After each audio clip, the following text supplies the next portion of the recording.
Eh, Quero te convidar nesta manhã que nós possamos partilhar um pouco da palavra do Senhor. E se nesse momento ainda não estás com todos os teus familiares, para que possas pôr o pause e chamar todos para que nós possamos estar todos juntos partilhando deste momento. Amém? Quero te convidar a abrir comigo em Êxodo, capítulo 12, eh, no verso, do verso 21 ao 28, e que possamos meditar um pouco na palavra do Senhor durante esse tempo. Para aqueles que gostam de anotar, eu coloquei ou intitulei Passando em Família. Tem a ver com o tema da Páscoa e nós já à frente vamos descobrir o porquê. Né? Passando em Família. E que possamos meditar então. Êxodo capítulo 12, verso 21. Moisés chamou a todos os anciões de Israel e lhes disse: Escolham e peguem cordeiros para as famílias de cada um de vocês e matem esses animais para celebrarem a Páscoa. Peguem no sangue que estiver na bacia com um ramo de isopo e molhem e marquem a viga superior da porta e as ombreiras com o sangue que estiver na bacia, e nenhum de vocês saia da porta da sua casa até pela manhã, porque o Senhor passará e matará os egípcios. Quando, porém, enxergar o sangue na viga superior da porta e ambas as ombreiras, o Senhor passará por cima da porta e não permitirá que o destruidor entre em casa de vocês para matá-los.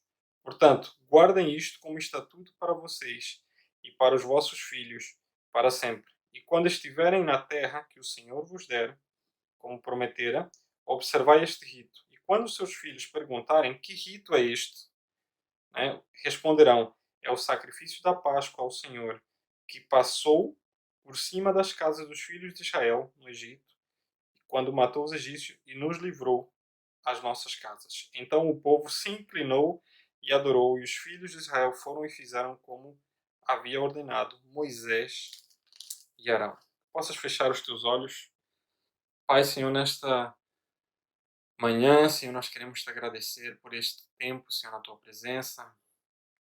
Pai, que a tua palavra, Senhor, ela produza frutos, Senhor, gera frutos em cada um de nós. Pai, que ela possa transformar as nossas vidas. Pai, que tu cresças, Senhor, e eu diminua, Pai. No nome de Jesus, Pai, nós te agradecemos.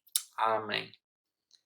Uma das coisas interessantes quando estava a meditar sobre esta palavra, encontramos aqui algumas coisas interessantes que têm a ver muito com o que nós estamos a passar durante este período. Né? Eles, durante uma noite, pelo menos, ficaram de quarentena, a noite em que o anjo passou, e não podiam sair. E passaram, né, daí eu ter intitulado isso, passaram em casa. A diferença é que nós aqui até podemos sair, lá se eles saíssem morriam. Então eles tinham um agravante maior.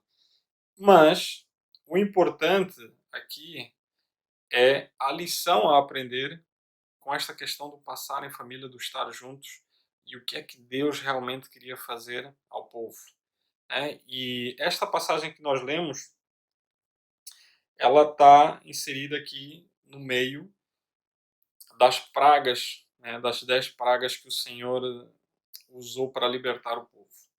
E na altura, eu já tinha lido esta passagem várias vezes, e nunca tinha entendido o porquê que Deus endureceu o coração de Faraó. Por que que não bastou só uma vez para que Deus pudesse libertar o povo?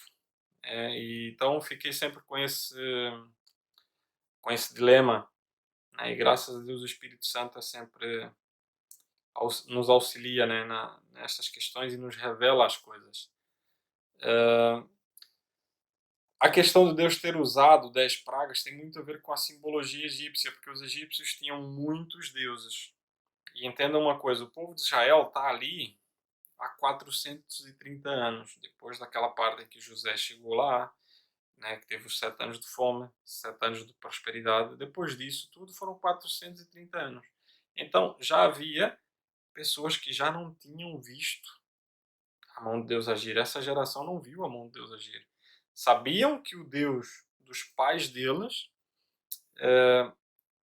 estaria por ali, que iria visitar o povo. Moisés disse, Moisés teve que chegar, inclusive, e mostrar alguns milagres. Primeiro para Arão, depois para os anciões. E o povo começou a ouvir que Deus dos nossos pais iriam nos visitar. Mas, no entanto, eles nunca tinham visto Deus agir. Então, foram gerações e gerações crescendo com a cultura egípcia, certo? Ou seja, crescendo com os deuses egípcios, com aquele conhecimento, com aquela cultura, né? Ou seja, eles não sabiam quem Deus era, né? Então, daí Deus teve que usar 10 pragas para, entre aspas, desmontar cada deus egípcio e dar a entender ao povo egípcio e ao povo judeu que Deus é Deus, né? E eu quero te recomendar que durante este período, já que os cultos são online, a vantagem é que tu podes pausar e ir pesquisar e ir ver exatamente, porque algumas referências aqui eu só te vou dar. Depois tu podes parar e ler calmamente, né, o que é que eu estou a dizer. Então eu só compilei aqui uma questão rápida e vou só passar por ela. Tem a ver com os deuses, né? O que é que Deus estava a fazer ali naquele momento. Então, a primeira praga, como vocês lembram, está lá em Êxodo 7, do 14 ao 24, tem a ver com a água transformada em sangue. É assim que Moisés transforma a água em sangue, os magos também transformam a água em sangue. E tem a ver com o deus Nilo, que tem o nome de Api, que era o deus da fertilidade. Então era algo que os egípcios adoravam, porque o rio Nilo passava ali, então o rio Nilo era símbolo de prosperidade, porque ele regava os cultivos todos ali à volta, não era sinônimo de prosperidade. A segunda praga é a praga da rã, né? Tinha muitas rãs que Deus colocou e eu nunca me tinha perguntado o porquê, né? E eu fui pesquisar e realmente há uma deusa, que é a deusa Et, que tem a cabeça de rã, né? É uma simbologia lá egípcia que ela tem a ver com a criação. Ela criava coisas, né? Está lá em Êxodo 8, do 2 ao 14. Mas também os magos, né, com os seus poderes ocultos, também conseguiram trazer rãs e imitar o poder que Deus estava manifestando naquele momento. A terceira, que era o piolho, tem a ver com Deus Tote. O que é que o Deus Tote fazia naquela altura, supostamente? Era o Deus da sabedoria e do conhecimento. Mas deixa eu vos dizer uma coisa, a partir daqui, os magos não conseguiram mais imitar. Assim que Arão jogou a vara no chão e criou do pó, Deus criou o piolho, eles não conseguiram mais imitar. E tem um fato bastante interessante, que é no capítulo 8, 19, acontece que eles reconhecem e usam a seguinte frase, dizem, isto é o dedo de Deus. Eles viraram-se para Faraó e disseram assim, isto é o dedo de Deus. Mas, como Deus já tinha endurecido o coração de Faraó, ele continuou na mesma, né?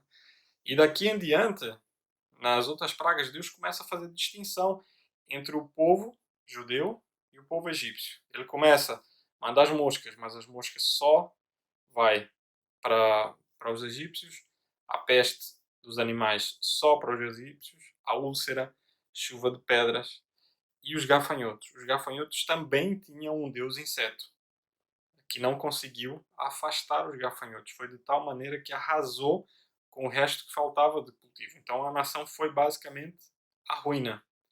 Mas o importante, logo a seguir, vem no nono, que foi aqui onde Deus começa a dar o checkmate, por assim dizer, que tem a ver com. Ele deu 3 dias de trevas. Por que 3 dias de trevas? Porque um dos principais deuses egípcios era o deus Sol, né? Que era o Ra, o Amon-Ra. E ele, Deus, ao fazer 3 dias de treva, está a dizer assim: olha, eu sou o Deus Criador, eu consigo pôr isto no escuro. Agora, o teu Deus, né, o Deus Sol, não conseguiu tirar trevas durante 3 dias e os magos, muito menos. né, porque isso ultrapassava eles. E a 10ª praga, que é onde está inserida essa história que nós estamos a ver neste momento, tem a ver com o anjo da morte, né? Com o poder da vida, né? Que só Deus pode dar e tirar. Então, e eu coloquei exatamente contra Faraó, porque Faraó era considerado o filho de Ra. Faraó era considerado um deus na altura, né? Há alguns relatos antigos em que quando o Faraó morria, toda a sua corte morria com ele para poder servi-lo, né, na outra vida, supostamente. Só que ele não conseguiu evitar que o seu primogênito e os filhos dos primogênitos do Egito morressem naquela noite, né? Até porque eles sabiam o que eles tinham que fazer. Eles sabiam que tinham que sacrificar um cordeiro. Deus avisou. Era uma questão de obediência, certo? E eles não o fizeram. E aqui, dentro desse contexto, é que entra, pela primeira vez, a questão da Páscoa, né? E Páscoa significa simplesmente passagem, certo? Não é mais nada do que passagem. E ela começa exatamente quando o anjo do Senhor, o anjo destruidor, passou, né, por eles. Quando Deus dá uma ordem e diz assim, olha, vocês vão sacrificar um cordeiro, então passem, né, o sangue do sacrifício, vocês vão passar ele nas ombreiras da porta, né, para poderem, para que o anjo, quando passe, veja essa questão. E está ali, eu quero que tu me acompanhes.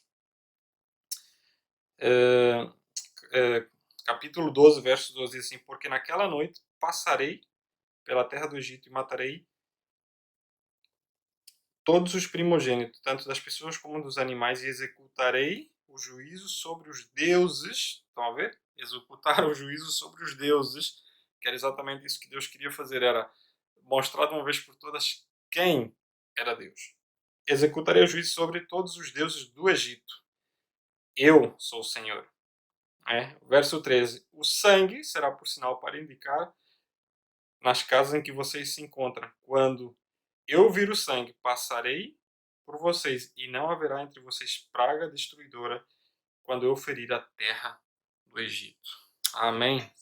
Ou seja, Deus estava aqui a dar o sinal, olha, vocês vão pintar, então quando eu passar, nada vai acontecer com vocês, certo? E uma coisa que nós temos que entender, a Páscoa, ela começou exatamente aqui. Tem a ver com passagem, mas ela também é o começo, né? Ela é a Páscoa, ela representa um novo ciclo para o povo judeu, né? Foi aqui onde começou a questão dos pães, né? Foi onde começou a questão do novo ano. Os judeus celebram o ano novo exatamente na Páscoa. É o que ele diz aí, acompanha comigo no capítulo 12, no verso 2, ele diz assim, olha, este mês será para vocês o princípio dos meses, será o primeiro mês do ano. Eles já tinham uma contagem antes, mas Deus institui dali para frente. Ele diz assim, olha, daqui para frente vai começar algo novo, vai começar um ano novo. A contagem vai ser aqui e o ano vai começar exatamente com a festa da Páscoa, com a festa dos pães asmos, né? Então o povo estava ali durante 430 anos. E Deus agora começa a estabelecer um novo ciclo para eles. E Deus coloca ali algumas questões que eles precisavam, um ritual que eles precisavam ter. E eu quero que tu me acompanhes aí no capítulo 12, verso 8. Naquela noite comerão carne assada no fogo, com pães sem fermento e ervas amargas. Uma coisa bem interessante, porque aqui no meio de um churrasco com pão, a gente iria comer, eles iriam comer ervas amargas. E eu achei bastante interessante e fui atrás dessa questão. Os pães asmos, como a gente já sabe, a Bíblia trata os pães asmos, que são pães sem fermento, porque o fermento representa o pecado, né? Nós vemos Jesus lá à frente falar sobre tenham cuidado com o fermento dos fariseus.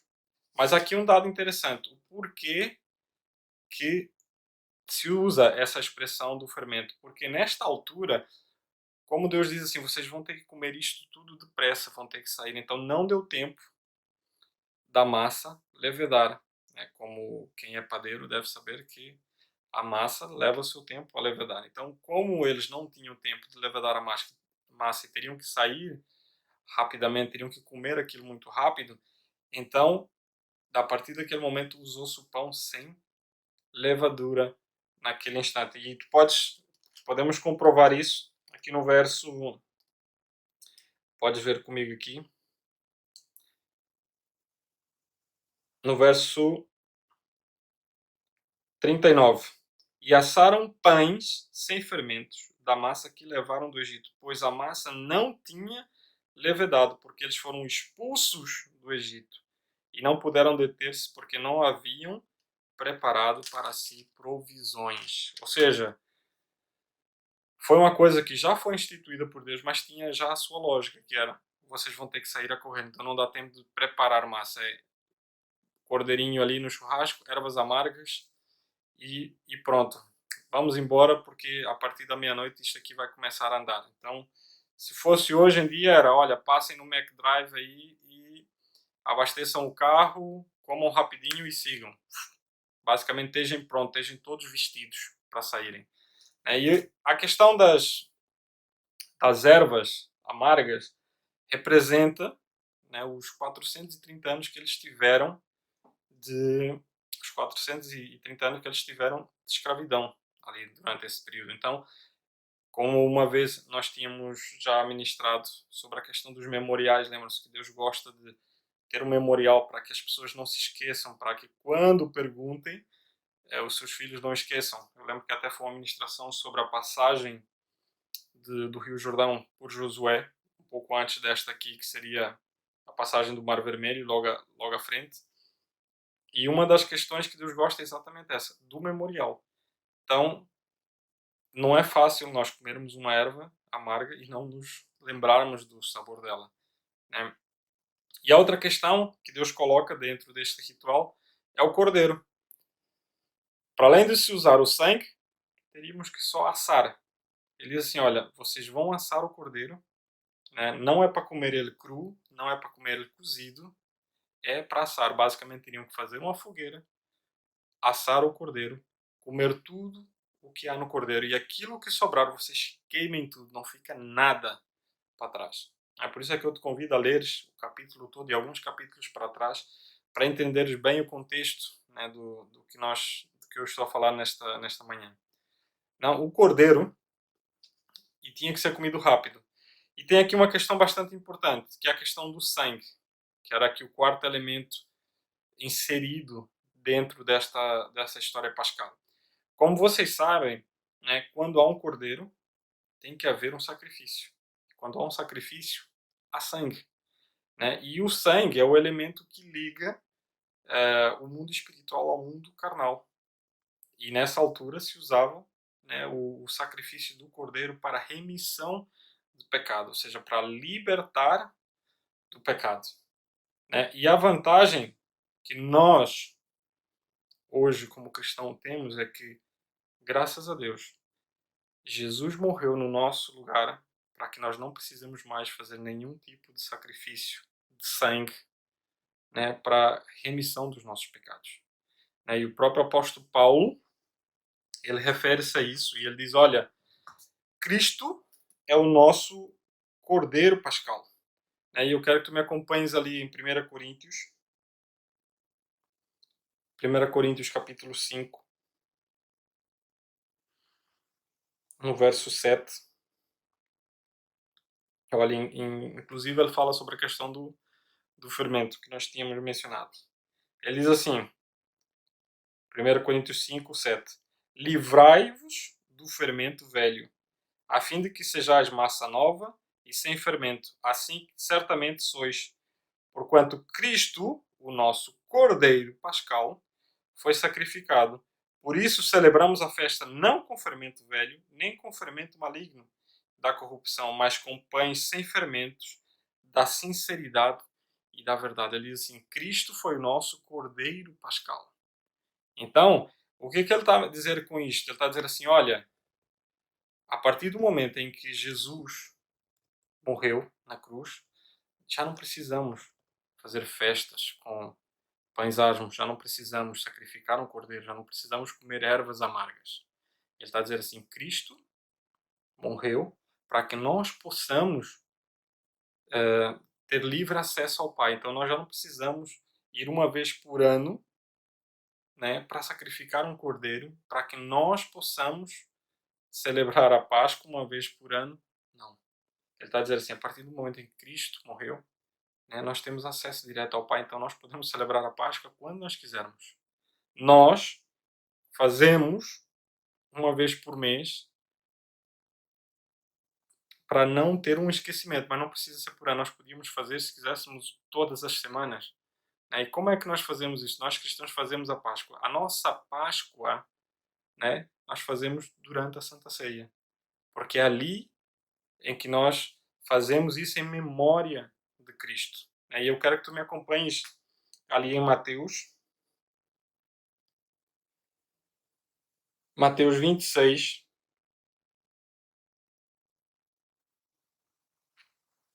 verso 26.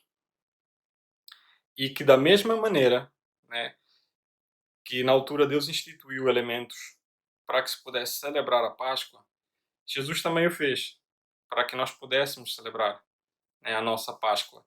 Então ele diz assim, no verso capítulo Mateus 26, 26. E enquanto comiam, Jesus pegou no pão, deu graças, o partiu aos seus discípulos, recomendando: tomai e comei, isto é o meu corpo.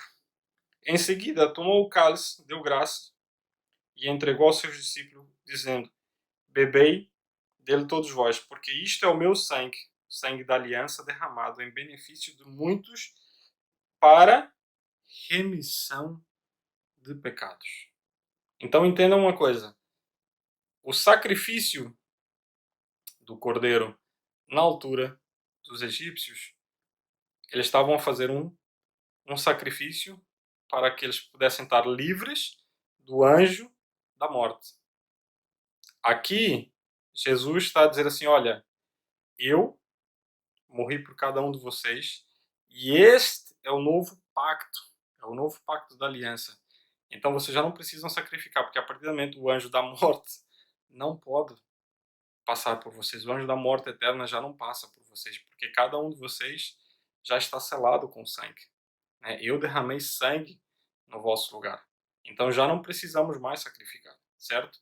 E Jesus continua, quando nós... ele estabelece dois princípios, dois rituais aqui, dois componentes. O primeiro ele fala do corpo. Nós já não precisamos comer um cordeiro, nós temos o pão, né? Jesus, o pão da vida.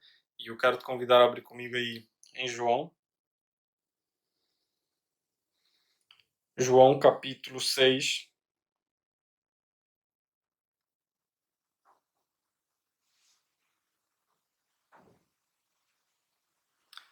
João capítulo 6, no verso 48.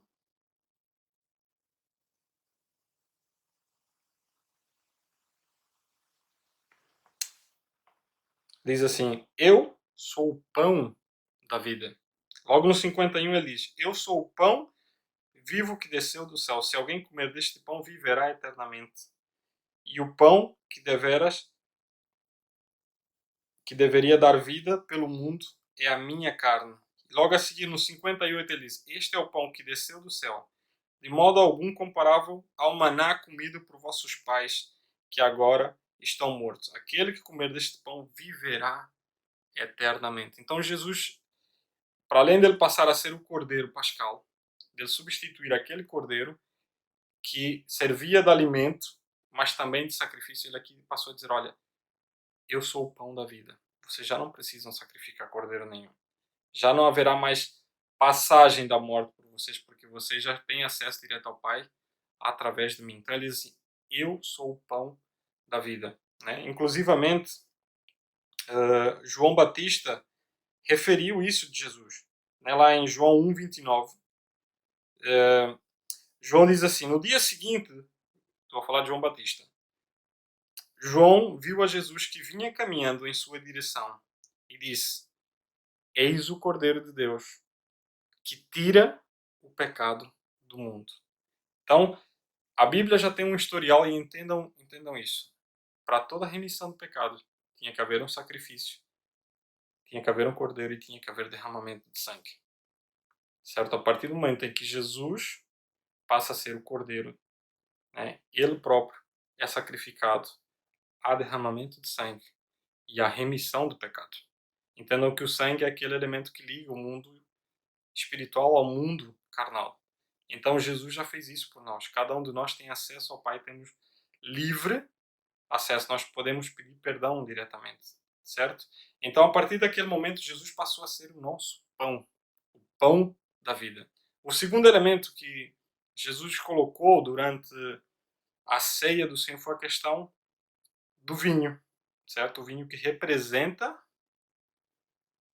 o sangue de Cristo.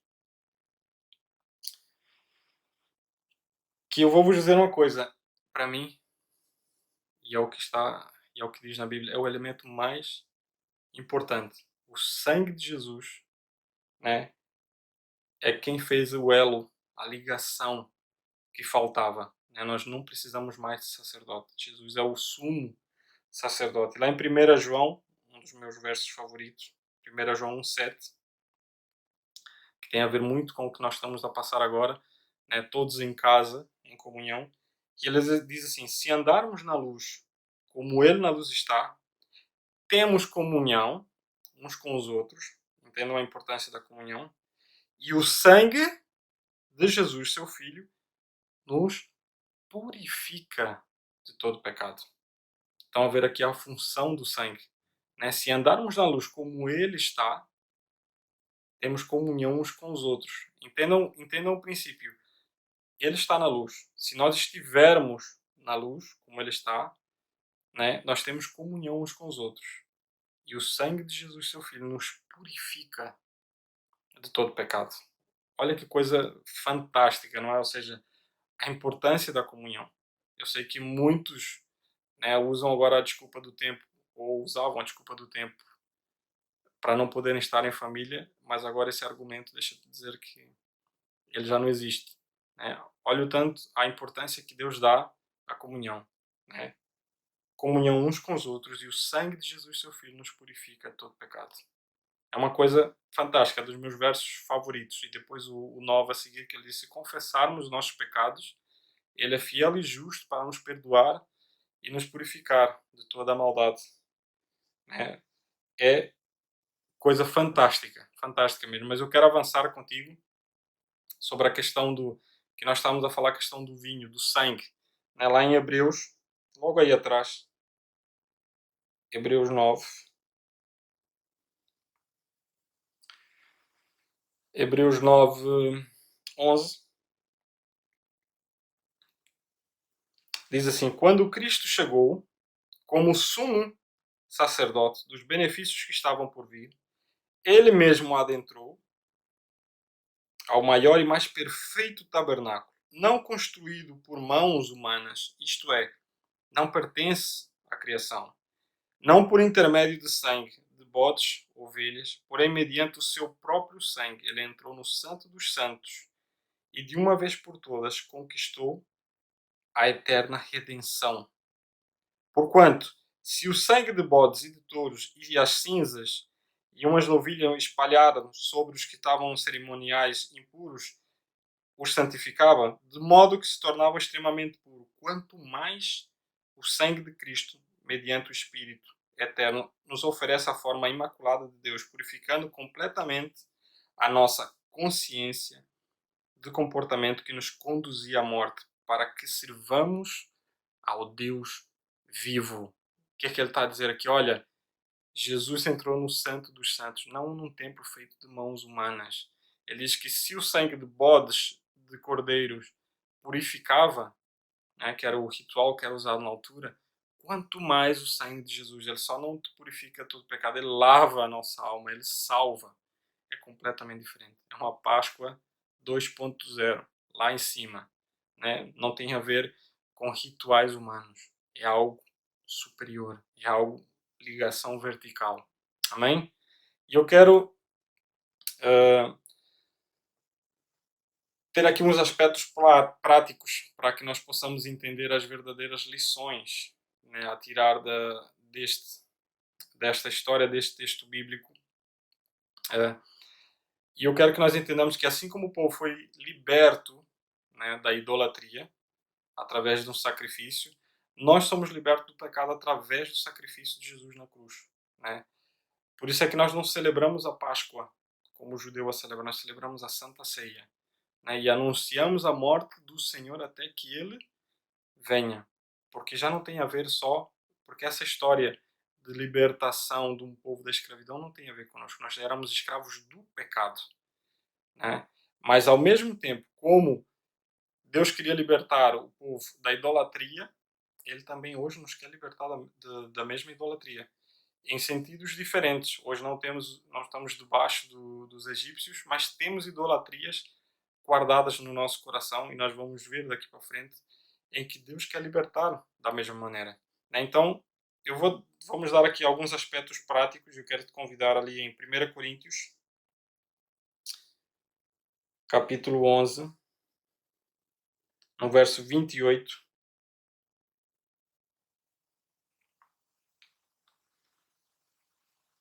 que tem a ver com a ceia do Senhor. Ele diz assim no verso 28: Examine, pois, o homem a si mesmo, e dessa maneira coma e beba do cálice. Pois quem come e bebe sem ter consciência do corpo do Senhor, come e bebe para a sua própria condenação. E eu estou-vos a mencionar isto em que sentido?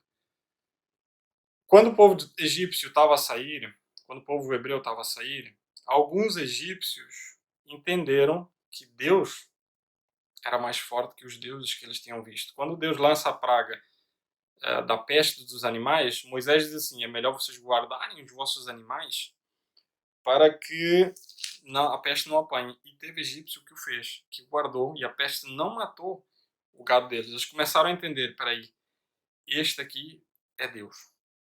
E da mesma maneira, aconteceu, se vocês me acompanharem lá em Êxodo 12, né, no 12:38, e saiu também com eles um misto de gente, ovelhas, gados e animais. O que é que ele está a dizer aqui? Ele está a dizer assim: olha, os egípcios e outras pessoas que estavam lá começaram a ver que Deus era Deus, então quiseram sair juntamente com o povo judeu.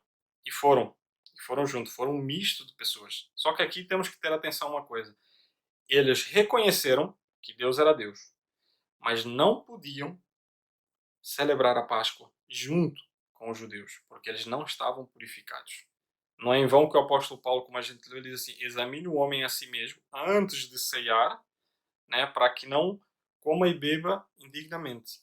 Lá, no Antigo Testamento, se vocês me acompanharem, no verso 48, logo a seguir, ele diz assim: porém, se algum estrangeiro se hospedar com vocês e quiser celebrar a Páscoa do Senhor, que primeiro seja circuncidado, todas as pessoas do sexo masculino, depois poderá observar a Páscoa, e será como um natural da terra, mas não como um incircunciso, ou nenhum incircunciso comerá dela. O que é que eu quero trazer com isto em termos de aspectos práticos? Muitos de nós até reconhecemos que Deus é Deus, mas não queremos fazer o sacrifício de nos purificarmos para estar na presença dele. Lembrem-se que Deus é santo e ele não tolera o pecado. Ele ama o pecador, mas não tolera o pecado. Então, nunca dá para entrar na presença de Deus sem estarmos limpos, sem estarmos puros, né? E assim como Deus fez, se nós lermos para trás, assim como Deus fez com Moisés, antes de usar Moisés, lembre-se que Moisés foi criado 40 anos, né, como egípcio. Depois Deus o tirou e durante 40 anos o pôs a pastorear ovelhas, exatamente para o tirar do Egito e tirar o Egito dele. E para que ele possa entender que Deus é Deus, para depois Deus o usar nos últimos 40 anos da vida dele. Ou seja, foi um processo longo. A mesma coisa Deus fez com o povo. Ele demonstrou que para estar na presença dele era preciso santificar, era preciso um sacrifício. Então, o que é que cabe isso a nós, né? No momento em que nós estamos passando, nós precisamos entender que Deus quebrou tudo aquilo que nós achávamos ou considerávamos importantes. Nós entendemos que com a realidade que nós estamos dependentes basicamente dele. Nós não sabemos onde é que esse vírus anda, não sabemos como onde é que nós podemos desviar dele, né? Nós dependemos completamente dele. Planos que tínhamos feitos, tivemos que desfazer. Férias, quem tinha férias teve que desfazer. Porquê? Porque de repente todo aquele nosso eu veio abaixo com um vírus que a gente nem sequer vê. Ou seja, Deus trocou aqui os nossos planos, né? E uma das vantagens que nós temos é que nós podemos ver realmente qual é a nossa realidade, ver realmente o que é que ou de quem nós dependemos, né? A importância que nós damos, por exemplo, ao trabalho, né? O não passar tempo em casa, nos relacionarmos com os nossos familiares, sempre com a desculpa de que eu tenho que trabalhar, que eu tenho que fazer. Agora, há muitos que estão em casa e, mesmo nas piadas ou não, é agora momentos em que realmente estão a conhecer com quem estão casados, com quem é pai de quem é filho de quem, porque agora é que se estão a conhecer, porque não há o argumento de que eu tenho que trabalhar. Não é? Ou ah, aqueles que, por exemplo, né, nós estamos agora com o relógio de oração, é interessante ver que há muita gente a orar agora, que não tinha, né, até talvez os relatos dos jovens nos vídeos que estamos a fazer, que alguns não oravam e agora passam a orar. Ou seja, aquilo que era importante deixou de ser e aquilo que é para ser importante está começando a ser. E é isso que Deus quer nos ensinar, né? Aqueles que davam, por exemplo, se tu eras daquelas pessoas que só adorava no templo, agora estamos a começar a entender que, peraí, o templo do Espírito Santo somos nós. Eu é que sou a igreja, então eu posso orar e posso cultuar onde eu quiser, onde eu estiver. A questão é, eu realmente vou cultuar, porque não adianta tu ires para a igreja se não tiveres com o teu coração lá, tu não vais cultuar, certo? Então Deus está mexendo com as nossas estruturas, como mexeu com as estruturas dos egípcios, tirando os deuses que não são para estar no lugar dele. É porque é isso que Deus vai fazer. Deus, assim como fez no Egito, ele vai derrubar todos os deuses, né? E ensinar ao povo quem realmente é Deus. Né? Isso tem a ver com as escolhas, né? As escolhas que nós fazemos agora durante esta quarentena, as coisas que nós damos prioridade mostra quem realmente nós adoramos. E se tu fores cronometrar o teu tempo e veres quanto tempo é que passas a orar, quanto tempo passas a ler a Bíblia, quanto tempo passas na televisão, quanto tempo passas a fazer as tuas coisas, aí tu começas a ver realmente a quem tu adoras. Né? E uma coisa interessante que eu tive a analisar é quando o pessoal agora, durante esta quarentena, muita gente tem dificuldade em ficar em casa porque não entenderam que é necessário uma mudança. O povo egípcio poderia muito bem ir todo mundo junto com o povo hebreu, mas eles entenderam, não ganharam o entendimento de que o verdadeiro Deus, né, estava com o povo de Israel. Quem entendeu foi junto. E a nossa dificuldade durante essa quarentena é entender que as coisas mudaram. Então nós não podemos mais continuar com os mesmos tipos de comportamento. Né? Essa quarentena serve para que nós paremos e vejamos o que é que Deus quer tirar, o que é que Deus quer arrancar de nós. Né? E uma das coisas interessantes que aconteceram durante esta quarentena, numa das primeiras semanas, nós começamos a arrumar as coisas aqui em casa e tocou-me a mim limpar a despensa, arrumar, organizar a despensa. E durante essa arrumação, sem, sem ter me apercebido, eu tirei da despensa pelo menos uns 5 a 6 quilos de farinha, de trigo e outras farinhas que tinha por lá, já de 2018, 2017, 2019, 16, tinha massas lá de muitos anos atrás. E eu fiquei preocupado porque eu comecei a ver a despensa, quando eu comecei, parecia cheia, mas no final, quando já estava organizada, parecia que eu não tinha nada. Tinha as coisas essenciais lá, né? Depois aquele episódio passou e o Espírito Santo começou a falar no meu coração sobre aquilo. Que esta quarentena, Deus está a fazer exatamente isso. Ele está a tirar aquilo que não serve, aquilo que já não é tempo de termos guardado, atitudes que era para ser mudadas, comportamentos que já são de anos atrás, que eram necessários ser deitados fora e que nós continuamos a carregar porque achamos que alguma hora vai ser necessário. E o que Deus está a manifestar é: olha, já passou do prazo, já está estragado, é melhor deitar fora, já não vai ser útil. Para o processo que eu te quero à frente, já não vai ser útil. Então, que isso possa servir uh, para nós entendermos o que é que nós precisamos mudar durante esse período. Porque eu vou te aconselhar uma coisa: se sais dessa quarentena igual, se sais desta quarentena igual, tu vais morrer espiritualmente lá frente. O próprio povo de Israel, depois que sai, tem alguns que lá começaram a ter saudades das carnes do Egito. Estavam a pensar na comida, mas não pensavam na escravidão. E teve alguns que voltaram e morreram. Então não podemos sair desta quarentena da mesma maneira. O que Deus quer é exatamente isso. Ele quer derrubar os deuses. Ele quer tirar tudo aquilo que tu estás a dar prioridade e que já não é tempo. É tempo de arrumar a casa.